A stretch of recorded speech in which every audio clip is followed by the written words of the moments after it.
Whether you're building a website for your business or you're showcasing your academic portfolio online, you'll want to know and use the principles of good website design. In this video, we'll introduce you to the design principles that we follow here at Design Lab to help you make your website look great. No matter what kind of media you're working on, at Design Lab, we start with the principles of CAT, or CAT. The first principle is concept. This is the main idea or argument that you're trying to convey through your design. When building a website, the most important thing that you can do is articulate your ideas clearly and effectively. To do that, you need to understand who your audience is. For example, a website designed to explain a research project to lay people would look, feel, and sound different than a website explaining a research project to others in your field. You'll also want to think about genre. Websites can be created for many different purposes. Some websites are search engines, some are blogs, some are news outlets, some are online stores, some are professional resumes, and some are portfolios. Each type has different functions and stylistic conventions. For example, an academic portfolio will look and function differently than a search engine like Google. Make sure that you keep genre in mind when thinking about your layout and the content you want to include. The A in CAT stands for aesthetics. Aesthetics are typically a measure of visual and auditory quality. One aspect of aesthetics is considering the format of your project. Different forms of media have different aesthetics to take into consideration. For example, a video has different aesthetic principles than a PowerPoint slideshow. On a website, you'll want to consider how to balance your content from page to page. This means thinking about how to lay out your menu and pages so that you don't have too much content on one page, possibly resulting in an infinite scroll, while other pages have little to no content. Additionally, you'll want to consider accessibility, which we'll discuss in more detail later on in this video. The largest consideration for aesthetics, however, is whether or not your project is using the principles of good design. We'll learn more about the principles of good design in the next section of this video. Finally, the T in CAT brings us to the technical considerations of your website. This includes using the right software for the job, as well as more abstract considerations like, is your work free of typos and errors, and are your images high quality? Thinking critically about technical considerations will make your work appear more polished and professional. For a website, you have the option to use many different platforms, including WordPress, Wix, or Squarespace. Each platform has its benefits, but be sure to use a platform that you know, or to learn the program well enough to establish an easy workflow so you can spend less time focusing on troubleshooting and spend more time on the content of your website. Our friends at Software Training for Students can help you learn the best tools and tricks for these programs. They offer free workshops on WordPress and free one-on-one appointments for help with technical issues that you might encounter. All right, let's turn back to aesthetics and talk about the principles of good design. At Design Lab, we teach you to design crap. That is, we teach you 4 principles that you should keep in mind whenever you're working on a digital media project. These principles are contrast, repetition, alignment, and proximity. C is for contrast. Contrast can be achieved through variation in size, color, line thickness, and spacing. Designers rely on contrast to create a hierarchy of information to let the audience know what is most important. Right now, these 4 pieces of information are not differentiated from each other. But after we make some small adjustments, the information has a clear hierarchy. This leads the eye to prioritize the large pink information over the smaller black information. Contrast is also a function of legibility. Notice how the lack of contrast in color between the background and font makes the text difficult to read. Just by changing the background color, we can make the information much easier to understand.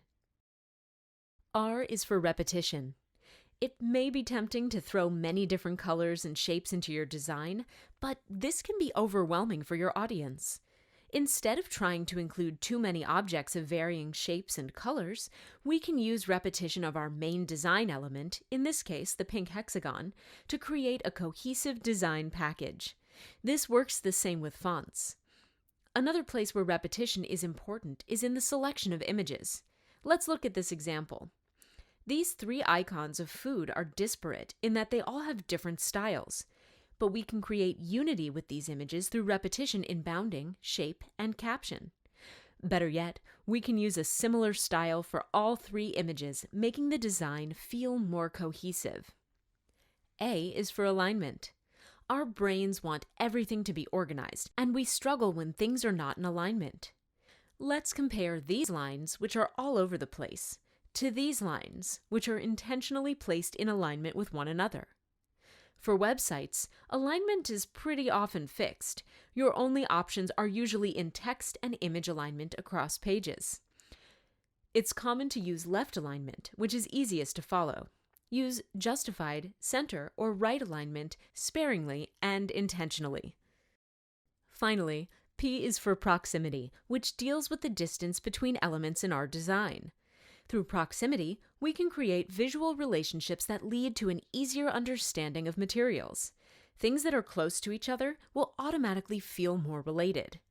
Proximity can also remedy some confusion. For example, when captioning images, it's important to keep the text in close proximity to its image. Even though the connections might seem obvious to you, being intentional with your captions makes sure that the audience can easily follow the information that's being presented to them. You never want to give your audience an opportunity to misunderstand you. For websites, proximity, like alignment, is often quite fixed. Use this to your advantage and avoid adding extra padding or gaps in similar material. When creating a website, it's very important to think about accessibility. Accessible websites are important because your audience might have visual or auditory impairments. First, avoid using decorative or cursive fonts.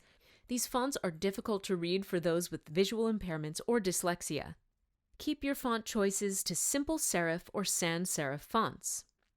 An example of a serif font is Times New Roman. An example of a sans serif font is Avenir, which is the font we use in this video. Most websites use sans serif fonts for their headings and serif fonts for paragraph text. Second, avoid special characters. Those who have visual impairments might need to use a screen reader to navigate your website. However, screen readers often do not read special characters well, if at all, which can cause confusion. Third, keep your text larger than 10-point font. While there are often magnifiers and settings in your web browser that allow small text to be made larger, using small fonts is unprofessional and creates eye strain or an extra step for those who might want to read it. Fourth, remember contrast. Use a free color checker from a site like WebAIM or ContrastChecker.com or free tools such as Color Oracle to verify that your site is accessible to those with color blindness. Strong contrast such as light on dark or dark on light is preferable. Fifth, use alt text for all images and media. Alt text is also read by screen readers. Alt text should be 1 or 2 sentences that describe the image or media to someone who cannot see it. It is possible to mark an image or media as purely decorative. This may be done via a checkbox or by leaving the alt text field blank. Also, if an image fails to load, the alt text will let your audience know what image was meant to be displayed. Sixth, use media that is closed captioned or subtitled for those with auditory impairments. Uncaptioned videos are like watching a Charlie Chaplin video.